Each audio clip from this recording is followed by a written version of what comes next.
প্রাথমিক অবস্থা যখন আমার নবী তিনি মক্কা থেকে মদিনায় আসছেন, তখন রমজানের রোজাকে আল্লাহ ফরজ করেন নাই। তখন প্রতি মাসের ৩ দিনের রোজা আর আশুরার রোজা, ১০ মহরম যেটা আমরা রাখি, শুধুমাত্র এই রোজাকে আল্লাহ পাক ফরজ করেছিলেন। পরবর্তীতে আল্লাহ পাক আমাদের জন্য রমজান মাসের ৩০ রোজা ফরজ করেছেন। প্রত্যেক মাসের ৩ দিনের রোজা আর আশুরার রোজাকে আল্লাহ পাক নফল করে দিয়েছেন। সুবহানাল্লাহ। অনেক মানুষ আমরা এমন আছি, রোজা রাখি ঠিক, কিন্তু রোজার অনেক গুরুত্বপূর্ণ মাসালা আমরা জানি না। আছে না নাই বলেন? তো আপনার রোজাকে প্রোডাক্টিভ করতে হলে, ফলপ্রসূ করতে হলে, এই রোজাকে পরিপূর্ণ আল্লাহ পাকের নিকট কবুল করাতে হলে কিছু মাসালা আমাদের জানা লাগবে কি লাগবে না বলেন? লাগবে। আমরা শুকরিয়া আদায় করছি মহান রব্বুল আলামিনের আলিশান দরবারে যে আল্লাহ পাক রব্বুল আলামিন আমি এবং আপনাকে সাইয়্যিদুল আইয়াম, সপ্তাহের শ্রেষ্ঠ দিন, আফদলুল মাকাম, দুনিয়ার সর্বোৎকৃষ্ট স্থান, আল্লাহ পাকের ঘর মসজিদে আসার এবং বসার তৌফিক দান করেছেন।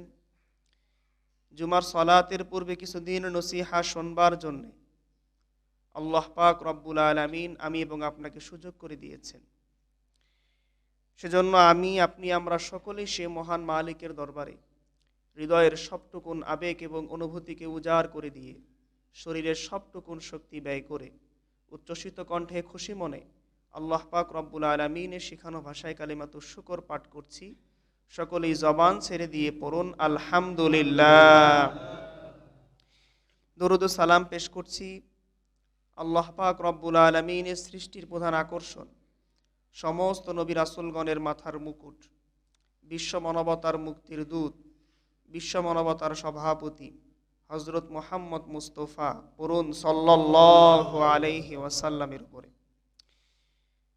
সম্মানিত মুসল্লিয়ানে কেরাম, দীর্ঘ ১ বছর পরে আবারও আমাদের মাঝে ফিরে এসেছে রহমত, বরকত এবং মাগফিরাতের মাস মাহে রমাদান।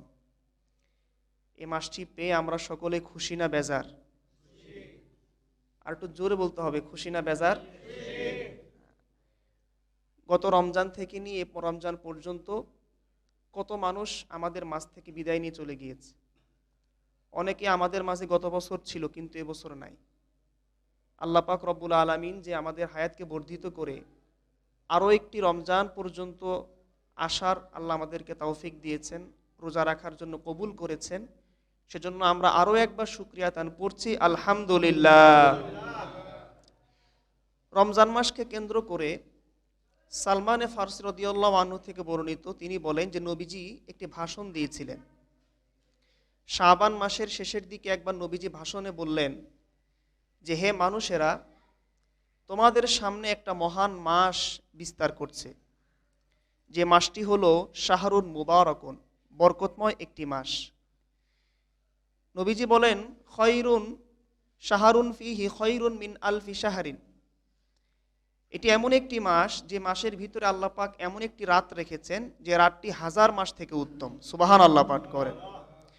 নবীজি বলেন রমজান এটি এমন একটি মাস, যদি কোনো মানুষ এই রমজান মাসে একটি ফরজ ইবাদত সম্পন্ন করে, অন্য মাসে একটি ফরজ ইবাদত সম্পন্ন করলে একটি ফরজের সমান সওয়াব, রমজানে যদি কেউ একটা ফরজ আদায় করে 70টি ফরজের সমান সওয়াব। সুবহানাল্লাহ পাঠ করেন। এটি এমন একটি মাস, নবীজি বলেন ওহুয়া শাহরুস সবর, এটা একটা ধৈর্যের মাস। কারণ আমরা যে সারাদিন কষ্ট করে রোজা রাখি, আমাদের ধৈর্য ধরতে হয় কি হয় না? এই ধৈর্য, সহানুভূতি, সহমর্মিতার মাসই হচ্ছে এই রমজান মাস। নবী বলেন এই রমজান মাসের ভিতরে আল্লাহ পাক বান্দার রিজিকের মধ্যে বারাকা দান করেন। যদি কোনো বান্দা এই রমজান মাসে কোনো একজন রোজাদার ব্যক্তিকে যদি ইফতার করায়, যদি এক ঢোক পানি পান করেও যদি ইফতার করায়, ওই রোজাদার ব্যক্তি সারাদিন রোজা রেখে যে সওয়াবটুকু পাবে, ইফতার করানোওয়ালা ব্যক্তির আমল নামায় আল্লাহ পাক সমপরিমাণ সওয়াব দিয়ে দিবেন। সুবহানাল্লাহ পাঠ করেন। নবীজি বলেন এটি এমন একটা মাস যে মাসের ভিতরে তোমাদের 4টা জিনিস লাগবে। 2টা জিনিসের দ্বারা তোমরা আল্লাহ পাক রব্বুল আলামিনকে সন্তুষ্ট করবে, আর 2টো জিনিস তোমাদের নিজেদেরই প্রয়োজন আছে। যে 2 জিনিস দ্বারা তোমরা আল্লাহকে সন্তুষ্ট করবে সেটি হচ্ছে 1 নাম্বার শাহাদাতু আল্লা ইলাহা ইল্লাল্লাহ, বেশি বেশি কি পাঠ করা? কালিমায়ে শাহাদাত পাঠ করা। 2 নাম্বার হচ্ছে আল্লাহ পাকের নিকট বেশি বেশি গুনাহের জন্য ইস্তেগফার করা। এটার দ্বারা আল্লাহকে নবীজি সন্তুষ্ট করতে বলেছেন। আর 2টি জিনিস যেটা আমাদের প্রয়োজন সেটি হচ্ছে এই রমজান মাসে আমরা আল্লাহ পাকের নিকট জান্নাত চাইবো আর জাহান্নাম থেকে আমরা আল্লাহ পাকের নিকট বেশি বেশি পানাহ চাইব। রাজি আছেন তো ইনশাআল্লাহ?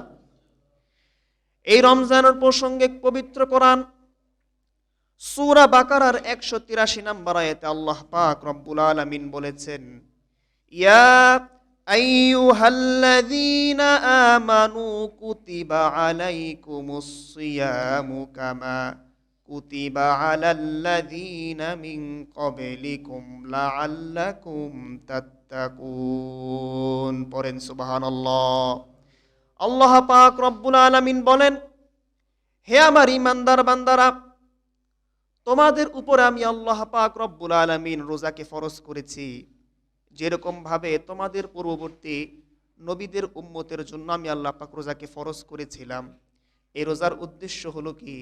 আল্লাহ বলেন লাআল্লাকুম তাত্তাকুন, যাতে করে তোমরা রমজান মাসে 30টি রোজা রাখার দ্বারা আল্লাহ পাক রব্বুল আলামিনের ভয় অর্জন করতে পারো, তোমরা আল্লাহ পাক রব্বুল আলামিনের মুত্তাকি বান্দা হতে পারো। সুবহানাল্লাহ পাঠ করেন, সুবহানাল্লাহ। এই আয়াতের দ্বারা আল্লাহ পাক রমজানের রোজাকে আল্লাহ ফরজ করেছেন। এই আয়াতটাকে আল্লাহ পাক নাজিল করেছিলেন 2য় হিজরিতে। প্রথমে আল্লাহ পাক বলছেন ইয়া আইয়ুহাল্লাযীনা আমানু, যেটা আল্লাহ পাকের আমাদের প্রতি সবচাইতে প্রিয় ডাক। যতগুলো ডাকে আল্লাহ পাক বান্দাকে ডাকেন, ইয়া আইয়ুহান নাস, ইয়া আইয়ুহাল কাফিরুন, ইয়া আইয়ুহান নাবী, ইয়া আইয়ুহার রাসূল, তার মধ্যে সবচাইতে প্রিয় ডাক যেটা আল্লাহ পাক অনেক মহব্বত নিয়ে তার বান্দাকে ডাকেন, সেটা হচ্ছে ইয়া আইয়ুহাল্লাযীনা আমানু, অর্থাৎ হে আমার ঈমানদার বান্দারা। সুবহানাল্লাহ পাঠ করে। তো এই যে আল্লাহ পাক এত ভালোবাসা দিয়ে আমাদেরকে ডাকতেছেন, ডাকার পর আল্লাহ বলছেন কি? কুতিবা আলাইকুমুস সিয়াম, তোমাদের উপরে আমি আল্লাহ পাক রোজাকে ফরজ করে দিলাম। আরবি একটা শব্দ হলো কাতাবা, এর অর্থ হচ্ছে লেখা। কি বলেন ভাই? তো রোজাকে আল্লাহ পাক লিখে দিয়েছেন, কিন্তু অর্থ হচ্ছে রোজাকে আল্লাহ ফরজ করেছেন। আল্লাহ পাক তো চাইলে বলতে পারতেন ফুরিজা আলাইকুমুস সিয়াম, পারতেন না? রোজাকে আল্লাহ ফরজ করছেন। আল্লাহ পাক বললেন কুতিবা। আল্লাহ পাক এই শব্দটা কেন এনেছেন? দেখেন, আমরা যতগুলো আল্লাহ পাকের বিধান পালন করি, সমস্ত বিধান পালন করা কি আমাদের জন্য একরকম নাকি? যেমন আপনি দেখেন, রোজা রাখা, নামাজ পড়া, যাকাত দেওয়া, ফরজ ইবাদত, এগুলো পালন করা যতটুকু না সহজ, তার থেকেও আরো বেশি কঠিন হচ্ছে জিহাদ করা। ঠিক কিনা বলেন? কারণ জিহাদ করতে গেলে আপনাকে জীবন বাজি রাখতে হবে। আপনি মরে যেতে পারেন, শহীদ হতে পারেন, আপনার বাচ্চা ইতিম হতে পারে, স্ত্রী বিধবা হতে পারে, মা বাবার বুক খালি হতে পারে। তো যেই ইবাদতগুলো পালন করা তুলনামূলক কঠিন, আল্লাহ পাক রব্বুল আলামিন ও ইবাদতগুলোর শুরুতে ব্যবহার করেছেন কুতিবা শব্দটি। যেমন জিহাদের ক্ষেত্রে আল্লাহ বলেছেন কুতিবা আলাইকুমুল কিতাল, তোমাদের উপরে আমি আল্লাহ পাক জিহাদকে ফরজ করলাম। যেহেতু রোজা রাখাটাও একটু কঠিন একটা ইবাদত, এই দীর্ঘ একটা মাস আপনাকে উঠতে হয় সকালবেলা সেহরির সময়, আবার সেহরি খাওয়ার পরে সারাদিন না খেয়ে থাকা লাগে 14 থেকে 15 ঘন্টা, এরপর আবার আপনি ইফতার করার সুযোগ পান, আবার রাত্রিবেলা পড়তে হয় তারাবির নামাজ। তুলনামূলক নামাজ পড়া থেকে, যাকাত দেওয়া থেকে রোজা রাখাটা অনেক কঠিন না? এই জন্য আল্লাহ পাক বলেছেন কুতিবা আলাইকুমুস সিয়াম, যে তোমাদের উপরে আমি আল্লাহ পাক রোজাকে ফরজ করলাম। সুবহানাল্লাহ। এখন এটা শুনে অনেক মানুষ হয়তোবা ঘাবড়িয়ে যেতে পারে, 30 দিন না খেয়ে থাকা লাগবে, আমরা কি বাঁচবো না মরে যাব? কি বলেন ভাই? অনেকের মধ্যে ভয় কাজ করে, কি করে না? অনেক মানুষ তো ভয়ে রোজাও রাখে না, কিছু রাখে আর কিছু রাখে না। যদি শুকায় যায়, আসে না নাই বলেন? যদি বডি কমে যায় একটু, আল্লাহ পাক আমাদেরকে অভয় দিয়ে বলতেছেন কামা কুতিবা আলাল্লাযিনা মিন ক্বাবলিকুম, যে রোজা তোমাদের উপর শুধু ফরজ করা হয় না, বরং তোমাদের আগে যত নবী এবং রাসূল ছিল, সমস্ত নবী এবং রাসূলের যুগে আল্লাহ পাক রোজাকে ফরজ করছেন। সুবহানাল্লাহ পাঠ করে।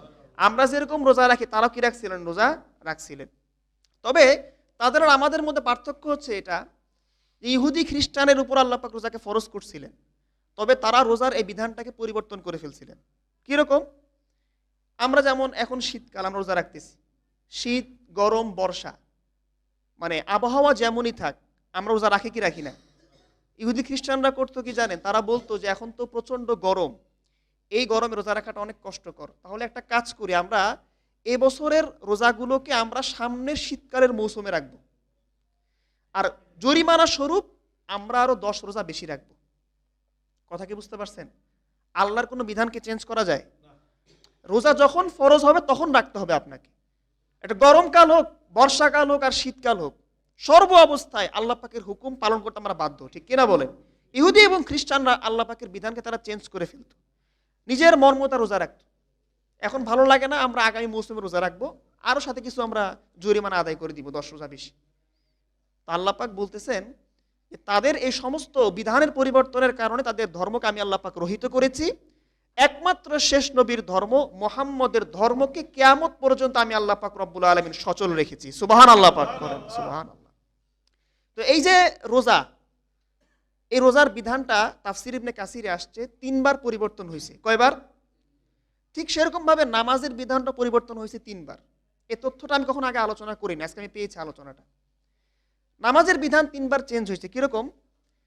নামাজ ফরজ হওয়ার পরে যখন আমার নবী তিনি মদিনায় আসছিলেন, আপনাকে আমি একাধিকবার বলছি যে আল্লাহ পাক রব্বুল আলামিনের হুকুমে আমার নবী দীর্ঘ 16 থেকে 17 মাস নামাজ পড়েছেন বাইতুল মুকদ্দাসের দিকে ফিরে। এই 16 এবং 17 মাস নামাজ পড়ার পরে আল্লাহ পাক আয়াত নাজিল করে আবার বাইতুল মুকদ্দাস থেকে তিনি আমার নবীর কেবলা ঘুরাই দিয়েছেন বাইতুল্লাহর দিকে। সুবহানাল্লাহ পাঠ করেন। একটা পরিবর্তন নামাজের, খেয়াল করে শুনবেন। 2 নাম্বার আরেকটা পরিবর্তন হচ্ছে, এই যে আমরা মানুষকে নামাজের জন্য ডাকি, আমরা ডাকি কোন শব্দ দ্বারা বলেন তো? আজান দ্বারা। কি বলেন ভাই? ইসলামের প্রাথমিক যুগে কিন্তু আজানের কোনো নিয়ম ছিল না।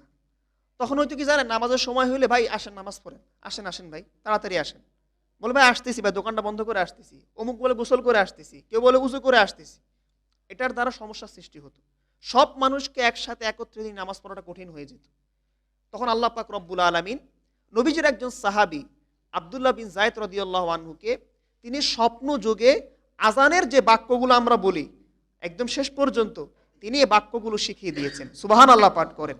তিনি ঘুম থেকে উঠে আমার নবীকে তিনি গিয়ে বললেন যে ইয়া রাসূলুল্লাহ, আমি স্বপ্ন যোগে দেখলাম যে এক ব্যক্তি এসে আমাকে এই বাক্যগুলো শিক্ষা দিল আর বলল যে তুমি নামাজের জন্য মানুষকে শব্দগুলো দিয়ে ডাকবা।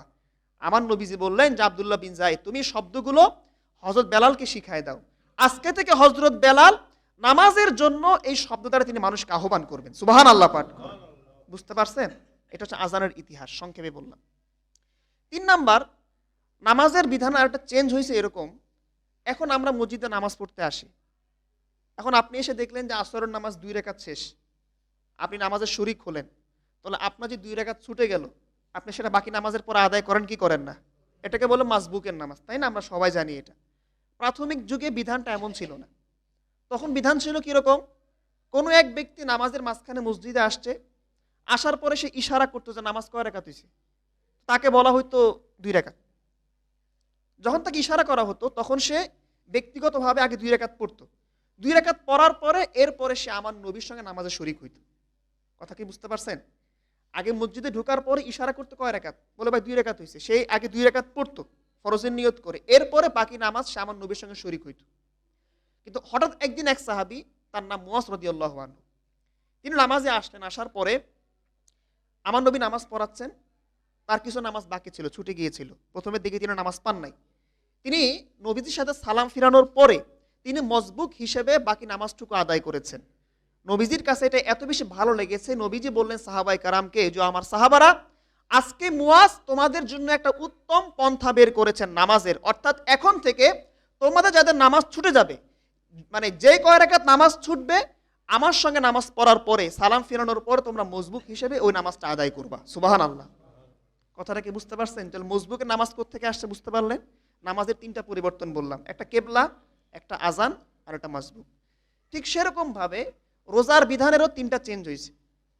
প্রাথমিক অবস্থা যখন আমার নবী তিনি মক্কা থেকে মদিনায় আসছেন, তখন রমজানের রোজাকে আল্লাহ ফরজ করেন নাই। তখন প্রতি মাসের 3 দিনের রোজা আর আশুরার রোজা, 10 মুহররম যেটা আমরা রাখি, শুধুমাত্র এই রোজাকে আল্লাহ পাক ফরজ করেছিলেন। পরবর্তীতে আল্লাহ পাক আমাদের জন্য রমজান মাসের 30 রোজা ফরজ করেছেন। প্রত্যেক মাসের 3 দিনের রোজা আর আশুরা রোজাকে আল্লাহ পাক নফল করে দিয়েছেন। সুবহানাল্লাহ পড়েন। একটা চেঞ্জ। 2 নাম্বার চেঞ্জ হলো, প্রাথমিক যুগে মানুষের একটা স্বাধীনতা ছিল, যাদের মনে চায় রোজা রাখবে, যাদের মনে চায় রোজা রাখবে না। তো যাদের রোজা রাখবে না যারা, তারা কি করবে? তারা একটা রোজা পরিমাণ ফিদিয়া তারা মানুষকে প্রদান করে দিবে। ফিদিয়া মানে ধরে না সদকায়ে ফিতির পরিমাণ খাবার, অথবা কোনো একজন মিসকিনকে 2 বেলা খাবার খাওয়াই দিবে। এটা খাওয়াই দিলে তার রোজা রাখা আর লাগবে না। কিন্তু পরবর্তীতে আল্লাহ পাক বিধানটা চেঞ্জ করেছেন যে যারা মুসাফির এবং অসুস্থ ব্যক্তি হবে, একমাত্র তারা ছাড়া আর কারো জন্য রোজা রাখা মওকুফ হবে না, প্রত্যেক মানুষকে রোজা রাখতে হবে। কথা কি বুঝতে পারছেন? 2 নাম্বার চেঞ্জ। 3 নাম্বার চেঞ্জ হচ্ছে, প্রাথমিক অবস্থায় দেখেন রোজার বিধান কত কঠিন ছিল। আমরা যে ইফতার করে ফেলি, এখন ইফতার করার পরে আমরা তো সেহরি পর্যন্ত খাবার দাবার, এরপরে স্ত্রীর সাথে মিলিত আমরা সব কিছু করতে পারি না? এটা আমাদের জন্য হালাল। সেহরির পর থেকে সব কিছু হারাম। প্রাথমিক অবস্থা বিধানটা ছিল এরকম, আপনি ইফতার করার পরে যদি ঘুমায় যান কোনো কারণে, শরীর ক্লান্ত, তাহলে আপনার রোজা শুরু হয়ে যাবে। তখন থেকে রোজা শুরু, পরের দিন আবার একদম সূর্যাস্ত পর্যন্ত। মানে এক ব্যক্তি ছিল, তার নাম ছিল শর্মা, তাফসির ইবনে কাসিরে আসছে। শর্মা নামক ব্যক্তি কাজ করতেন, কৃষি কাজ করতেন, সারাদিন কষ্ট করতেন অনেক। তিনি একদিন বাসায় আসছেন, আসার পর স্ত্রীকে বললেন যে আমারে খাবার দাও। স্ত্রী খাবার বানাইতে গেছেন, কোন এক বর্ণনায় আসছে স্ত্রী খাবার বানায় আনতেন, তিনি ঘুমায় গেছেন। এই যে ঘুমায় গেলেন, আবার রোজা শুরু হয়ে গেছে। ইফতার করতে পারছেন? তো পরের দিন এমন অবস্থা হয়েছে, তিনি শরীর দুর্বল, মানে জ্ঞানহীন হয়ে পড়ছেন, অজ্ঞান হয়ে গেছে। যখন আমার নবীকে যখন এই ঘটনা বলা হলো, তখন আল্লাহ পাক রব্বুল আলামিন আয়াত নাজিল করে তিনি বিধানটাকে আরো সহজ করে দিলেন। আল্লাহ পাক বললেন যে এখন থেকে সূর্যাস্ত পর্যন্ত, সেহরি থেকে নিয়ে সূর্যাস্ত পর্যন্ত তোমরা রোজা রাখবা, আর সূর্যাস্তের পর থেকে, ইফতারির পর থেকে একদম সেহরি পর্যন্ত তোমাদের জন্য খাবার, পানীয়, ঘুম সবকিছু তোমাদের জন্য হালাল। সুবহানাল্লাহ পাঠ করে। কথাটা কি বুঝতে পারছেন কি বলছি? রোজার বিধান এখন সহজ না কঠিন? এখন সহজ, আগে আসলে কঠিন। আগে যদি কেউ ঘুমায় যাইতো কোনো কারণে ভুলে, রোজা শুরু হয়ে যেত। কিন্তু এখন তো আমরা একটু ঘুমাই ইফতারের পরে, তাই না? নামাজ পড়ে একটু ঘুমাই, আবার ঘুম থেকে উঠে আমরা সেহরি খাই, ঠিক কিনা বলেন? যাই হোক প্রিয় ভাইরা আমার, তো এই হচ্ছে নামাজ এবং রোজার বিধানের তিনটা পরিবর্তনের কথা বললাম। তো এই যে আল্লাহ পাক রোজা আমাদেরকে দিয়েছেন কেন? আল্লাহ বলেন লাআল্লাকুম তাত্তাকুন, যাতে করে তোমরা মুত্তাকি বান্দা হতে পারো। কি বলেন ভাই, আমরা কি মুত্তাকি বান্দা হতে পারতেছি? কষ্ট হচ্ছে, তাই না? অনেক, মানে করে না। এই যে রমজান মাসটা আসলো, এখন দেখেন লেবুর দাম বেড়ে গেছে, ঠিক কিনা বলেন? তরমুজের দাম বেড়ে গেছে। ইফতার আইটেম, সেহরি আইটেম যেগুলো আমরা দৈনন্দিন খাই, সব কিছুর দাম বাড়াই দিছে। যে ব্যবসায়ীরা এসবের দাম বাড়াইছে, ওরা কি রোজা রাখে না? তাহলে যারা রোজা রেখে নিত্য পণ্যের দামগুলো বাড়ায় প্রত্যেক বছর রমজানে, আমি মনে করি যে ওদের রোজা ওদের কোনোদিন মুত্তাকি বানাতে পারবে না, ঠিক কিনা বলেন? কাজে সিন্ডিকেটের বিরুদ্ধে আমাদেরকে অবশ্যই কথা বলতে হবে, ঠিক কিনা বলেন? আমরা আশাবাদী যে অবশ্যই যারা নিত্য পণ্যের দাম বাড়িয়ে মানুষকে ভোগান্তির মধ্যে ফেলে দেয়, এদের ব্যাপারে আমাদের বর্তমান সরকার একটা ব্যবস্থা গ্রহণ করবেন, ঠিক কিনা বলেন? তো এই যে আমরা রোজা রাখতেছি, আমরা রোজা রাখি, মাশাআল্লাহ। অনেক মানুষ আমরা এমন আছি, রোজা রাখি ঠিক, কিন্তু রোজার অনেক গুরুত্বপূর্ণ মাসালা আমরা জানি না, আছে না নাই বলেন? তো আপনার রোজাকে প্রোডাক্টিভ করতে হলে, ফলপ্রসূ করতে হলে, এই রোজাকে পরিপূর্ণ আল্লাহ পাকের নিকট কবুল করাতে হলে কিছু মাসালা আমাদের জানা লাগবে কি লাগবে না বলেন? লাগবে। 1 নাম্বার মাসালা যেটা বলবো সেটা হচ্ছে যে আপনাকে অবশ্যই রোজার নিয়ত করতে হবে। রোজার নিয়তটা আপনি করবেন কোন সময়? আপনাকে রোজার নিয়তটা করতে হবে সেহরির সময়। কথা বুঝতে পারছেন?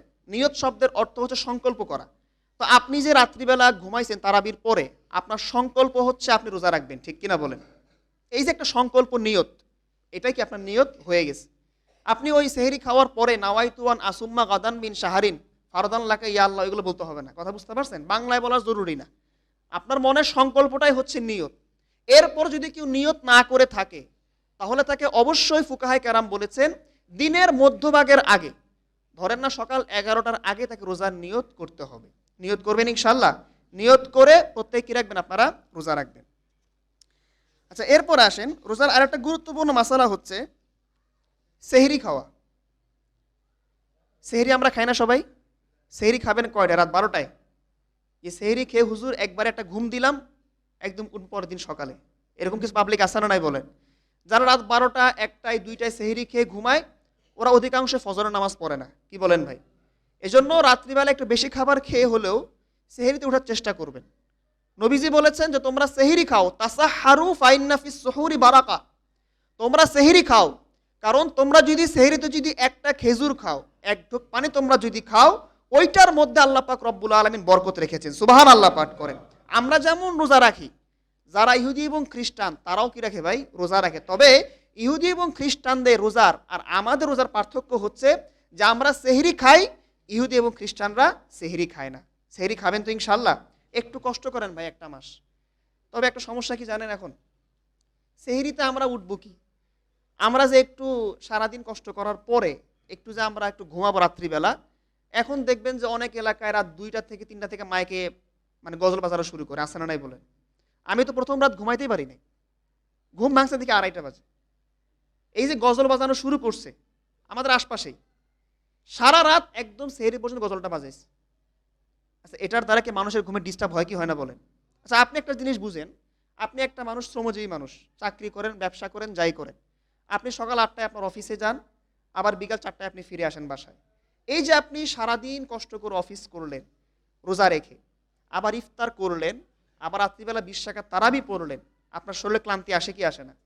এখন আপনি রাত্রিবেলা ঘুমানোর পরে যদি কেউ মাইকে যদি জোরে জোরে গজল বাজায়, এটা কি আপনার সহ্য হবে? কি বলেন ভাই? এটা কি ফরজ কোনো বিধান যে সেহরির সময় মানুষকে মাইকে ডাকতে হবে, গজল বাজাইতে হবে? আমার নবী কি বলছেন? আল্লাহ পাক কি এটা বলছেন? উপরন্তু ফুকাহে কেরাম বলেছেন, ইসলামিক স্কলাররা বলেছেন যে এটার দ্বারা অনেক অসুস্থ ব্যক্তির সমস্যা হয়। অনেক ছোট বাচ্চা ঘুমাইতে পারে না, বারবার ঘুম ভেঙে যায় এই মাইকের আওয়াজের কারণে। অনেক মানুষ দেখা যায় যে রাত্রিবেলা একটু ঘুমাইছে, এই মাইকের আওয়াজের কারণে ঘুম ভেঙে যায়, পরে সেহরিতে উঠতে পারে না, আসলে নাই বলে? এগুলো করে মানুষের কষ্ট দেওয়ার কোনো মানে হয় না। সেহরিতে আপনি উঠবেন আপনার নিজ দায়িত্বে, ঠিক কিনা বলেন? আমি আপনাকে মাইক থেকে ডাকবো, আপনাকে অন্য মসজিদে মাইক থেকে ডাকবে, যিনি ডাকবে আপনি যদি উঠেন তার ডাক শুনে আমি সওয়াব পাবো কি পাবো না বলেন? আমার ডাকে আপনি উঠছেন ভাই, কিন্তু রোজা একটা ফরজ বিধান, আপনাকে ডেকে ডেকে উঠাইতে হবে, এটা তো আল্লাহ পাক বলেন নাই। আপনার দায়িত্ব, আপনি নিজ দায়িত্বে উঠবেন। আপনি যেরকম নামাজ জাকাত নিজ দায়িত্বে দেন, আপনি রোজা নিজ দায়িত্বে রাখবেন। সেহরি এবং ইফতার নিজ দায়িত্বে আপনি খাবেন। কথা বুঝতে পারছেন? হ্যাঁ, মাইকে আমরা ডাকবো, আমরা 1 ঘন্টা আগে ডাক দিই, আধা ঘন্টা আগে ডাক দিই, তাই না? মানুষগুলো উঠে যাক, প্রস্তুতি নেক, সেহরি খাক। কিন্তু ভাই রাত 3টা থেকে, এখন সেহরির শেষ টাইম 5টা 10 মিনিট, রাত 3টা 2:30 মানে 2-2.5 ঘন্টা আগ থেকেই মাইকে ডেকে ডেকে মানুষকে আহ্বান করা হয়, এটার দ্বারা অনেক মানুষের কষ্টও হয়, আছে না নাই বলেন? এই জন্য ভালো হইলেই সব কাজ করা যায় না, আমাদেরকে বুঝতে হবে আল্লাহ আমাদেরকে বিবেক দিয়েছেন, আমরা এমন কোনো কাজ করব না যেটার দ্বারা মানুষের কষ্ট হয়, ঠিক কিনা বলেন? আচ্ছা আসেন, আরেকটা গুরুত্বপূর্ণ মাসালা হচ্ছে, এই যে আমরা সেহরিটা খাই, অনেকে প্রশ্ন করেন যে হুজুর যখন আজান হবে, আজান চলাকালীন সেহরি খাওয়া যাবে কিনা? অনেকে আছে না যে আজানটা যখন দেয় ওষুধ খায়, আছে না নাই বলেন? আজান চলাকালীন সেহরি খাওয়া যাবে না, কারণ আজানটা দেওয়া হয় সেহরির সময় শেষ হওয়ার পরে, মানে সেহরির সময় শেষ, এরপরে আজানটা দেয়া হয়। কথা কি বুঝতে পারছেন? তাহলে আজানের সময় কি সেহরি খাওয়া যাবে বলেন? যাবে না। উপরন্তু ইসলামিক ফাউন্ডেশন আপনার সেহরির সময়টাতে তারা 2.5 মিনিট আগায় দিয়েছেন, যাতে করে মানুষ সতর্ক হয়। আজানটাকেও তারা 2.5 মিনিট বিলম্ব করেছেন। তো কাজেই আজান চলাকালীন কেউ সেহরি খাবেন না। কথা কি বুঝতে পারছেন? আল্লাহ বুঝার তৌফিক দান করুন, সকলে বলি আমিন। আচ্ছা, আর একটা গুরুত্বপূর্ণ মাসালা আপনাদেরকে বলি, এই যে আমরা ইফতার করি, আমরা ইফতারের সময় দোয়া পড়ি সবাই, কি দোয়া? আল্লাহুম্মা লাকা সুমতু ওয়া আলা রিজকিকা আফতারতু, এই তো নাকি? লোকাল দোয়া ভাই, ব্রিটিশ আমলের দোয়া। হাদিসে আসছে কি জানেন? নবীজি বলেছেন তিনি ইফতারের সময় দোয়াটা পড়তেন, জাহাবাজ জামাউ অবাতাল্লাতিল উরুকু ওয়া সাবাতাল আজরু ইনশাআল্লাহ, সুবহানাল্লাহ পড়েন। দোয়ার অর্থ দেখেন বড় চমৎকার, জাহাবাজ জামাউ অর্থাৎ আমার পিপাসা দূর হয়েছে, অবাতাল্লাতিল উরুকু আমার শিরা উপশিরাগুলো সিক্ত হয়েছে, ও সাবাতাল আজরু ইনশাআল্লাহ আমি এই রোজার বিনিময়টা আমি আল্লাহ পাকের নিকট থেকে পাবো, সুবহানাল্লাহ পাঠ করে। কথা কি বুঝতে পারছেন? এখন এই দোয়াটা আপনি পড়বেন কোন টাইমে? ইফতারি শুরু করার আগে না পরে? বলেন? ইফতারির পরে। ইফতারি একটু খাবেন, পানি খাবেন, খেজুর খাবেন, তারপরে দোয়াটা পড়বেন। কারণ দোয়ার অর্থই তো আপনাকে বলতেছে যে আমার পিপাসা দূর হইল, শিরাগুলো উপশিরাগুলো সিক্ত হইল। তো পানি খাইলে আপনার পিপাসা দূর হয় কি হয় না? পিপাসা দূর হওয়ার পরে আপনি কি দোয়াটা পাঠ করবেন। কথা কি বুঝতে পারছেন? আচ্ছা, এরপরে আসেন, আমরা অনেকে রোজা রেখে ব্রাশ করি, করে কি করি না বলেন? তো রোজা রেখে ব্রাশ করা যাবে না, কারণ ব্রাশে আমরা যে পেস্ট ইউজ করি, এই পেস্টের ভিতরে একটা ঝাঁজ আছে না নাই বলে? এই ঝাঁজটা অনেক সময় দেখা যায় গলায় চলে যায়, আপনার রোজা মাকরু হতে পারে। কথা কি বুঝতে পারছেন? সতর্কতা হচ্ছে রোজা অবস্থায় ব্রাশ করা যাবে না, রাত্রিবেলা ঘুমানোর সময় বা সেহরি শেষ হওয়ার আগেই আপনারা ব্রাশটা করে ফেলবেন। এরপর একটা মাসালা হচ্ছে, রোজা রেখে স্যালাইন, ইনসুলিন, এরপরে ইনজেকশন দেওয়া যাবে কিনা? যারা ডায়াবেটিসের রোগী আপনারা ইনসুলিন দেন কি দেন না? দেয়। এটার মাসালা হচ্ছে যে রোজা রাখা অবস্থায় স্যালাইন, ইনসুলিন, ইনজেকশন দেয়া যাবে, আপনার রোজার কোনো সমস্যা হবে না। বলে হুজুর কেন? স্যালাইন দিলে তো ভিতরে কিছু ঢুকতেছে, ঢুকে কি ঢুকে না শরীরের ভিতরে? দেখেন ভাই, মাসালা হচ্ছে আপনার খাদ্যনালী দিয়ে যদি কোনো কিছু আপনার পাকস্থলীতে পৌঁছে, তাহলে সেক্ষেত্রে আপনার রোজাটা ভেঙে যাবে। কিন্তু স্যালাইন, ইনসুলিন ইনজেকশন এগুলো দেয়া হয় রগের ভিতর দিয়ে, আর রগের সাথে আমাদের পাকস্থলীর কোনো সম্পর্ক নাই। এই জন্য আপনি রোজা অবস্থায় স্যালাইন, ইনসুলিন ইনজেকশন দিলে আপনার রোজা ভাঙবে না। আরেকটা মাসালা হচ্ছে, রোজা রাখা অবস্থা যদি কেউ বমি করে রোজা ভাঙবে কিনা? হাদিসের ভিতরে আসছে যদি কেউ ইচ্ছাকৃত বমি করে রোজা ভেঙে যাবে, আর যদি অনিচ্ছায় বমি করে রোজা ভাঙবে না। এরপরে আসেন, রোজা রাখা অবস্থায় নাকে, চোখে এবং কানে আপনি ড্রপ দিতে পারবেন কিনা। দেখেন, আমরা কিন্তু সবাই জানি আমরা যদি নাকে ড্রপ দেই তাহলে ড্রপটা কিন্তু আমাদের খাদ্যনালী পর্যন্ত আসে কি আসে না? একটা গলায় স্বাদ অনুভূত হয় এবং নিশ্চিতভাবে এটা আমাদের পাকস্থলীতে পৌঁছে যায়। বিধায় রোজা অবস্থায় নাকে ড্রপ দেওয়া যাবে না। আর চোখে ড্রপ দিলে সাধারণত এটা গলা পর্যন্ত আসে না, চোখে ড্রপ দেওয়া যাবে, সমস্যা নাই। আর কানে ড্রপ দিলে সম্ভাবনা আছে গলা পর্যন্ত পৌঁছতে পারে, যেহেতু সম্ভাবনা আছে না দেওয়াটাই ভালো, এটাই কি সতর্কতা। এরপর রোজা অবস্থা যদি আপনার দাঁত দিয়ে রক্ত পড়ে, নাক দিয়ে রক্ত পড়ে, রোজা ভাঙবে কিনা? ভাই, রক্ত পড়া রোজা ভঙ্গের কোনো কারণের মধ্যে নাই। দাঁত দিয়ে রক্ত পড়ুক, নাক দিয়ে রক্ত পড়ুক, হাত দিয়ে রক্ত পড়ুক, রক্ত পড়াটা রোজা ভাঙার কোনো কারণের মধ্যে পড়ে না। এই জন্য দাঁত, নাক দিয়ে রক্ত পড়লে রোজা ভাঙবে না। আচ্ছা, এরপরে আসেন, গর্ভবতী নারী অথবা যে নারী তার বাচ্চাকে দুধ পান করায় তার রোজা রাখার বিধান কি? তার রোজা রাখার বিধান হচ্ছে, যদি তার খুব বেশি কষ্ট অনুভূত হয় বা যদি বাচ্চা দুধ না পায়, যদি বাচ্চারও কষ্ট হয় মায়েরও কষ্ট হয়, তাহলে সেক্ষেত্রে রোজা না রাখার আল্লাহ পাক এখতিয়ার দিয়েছেন। তবে বাচ্চা হওয়ার পরে, বাচ্চা বড় হওয়ার পরে বা গর্ভবতী মহিলা তার বাচ্চাকে প্রসব করার পরে, সুস্থ হওয়ার পরে তাকে ওই রোজাগুলো কাজা করতে হবে। কথা কি বুঝতে পারছেন? এরপর আসেন, বৃদ্ধ ব্যক্তি রোজার হুকুম কি? যে ব্যক্তি একদম বুড়ো হয়ে গেছে, রোজা রাখতে পারে না, অথবা যে ব্যক্তি মুসাফির অবস্থায় আছে, সফর অবস্থায়, তার রোজার হুকুম কি? যে ব্যক্তি সফর অবস্থায় আছে তার জন্য আল্লাহ পাক রোজা না রাখার বিধান দিয়েছেন। সে চাইলে রোজা নাও রাখতে পারে, কোনো সমস্যা নাই। তবে সে যখন মুকিম হয়ে যাবে, তখন তার সফর শেষ হয়ে যাবে, তার যেই কয় রোজা আপনার কাজা হবে সেগুলোকে আদায় করতে হবে। বুঝতে পারছেন? আর একটা মাসালা বলে, দুইটা মাসালা, সেটা হচ্ছে অসুস্থ ব্যক্তির রোজা, বৃদ্ধ ব্যক্তির রোজা। দেখেন, অসুস্থ মানুষ যদি এমন হয় তার সুস্থ হওয়ার একটা আশঙ্কা আছে, সুস্থ হতে পারে, তাহলে ওই ব্যক্তি সুস্থ হওয়ার পরে তার যে রোজাগুলো কাজা হবে সেগুলোকে আদায় করে দিবে। আর যদি এমন হয় যে অসুস্থ মানুষ অথবা এমন বৃদ্ধ মানুষ যে সুস্থ হওয়ার আর কোনো আশঙ্কা নাই, তাহলে ফিদিয়া দিবে। ফিদিয়া, ফিদিয়া বুঝেন? ফিদিয়া মানে হচ্ছে ক্ষতিপূরণ, জরিমানা। ফিদিয়াটা হচ্ছে কি পরিমাণ?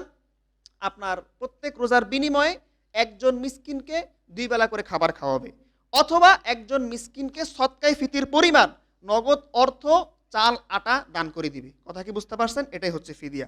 সর্বশেষ ভাই, একটা প্রশ্ন আপনারা অনেকে আমাদের করেন যে, হুজুর আমার বাবা এবং মা মারা গিয়েছেন, তো রমজান মাসে আমরা শুনি যে মুড দ্বারা নাকি কবর আযাব মাফ হয়ে যায়। শুনছি না এটা আমরা?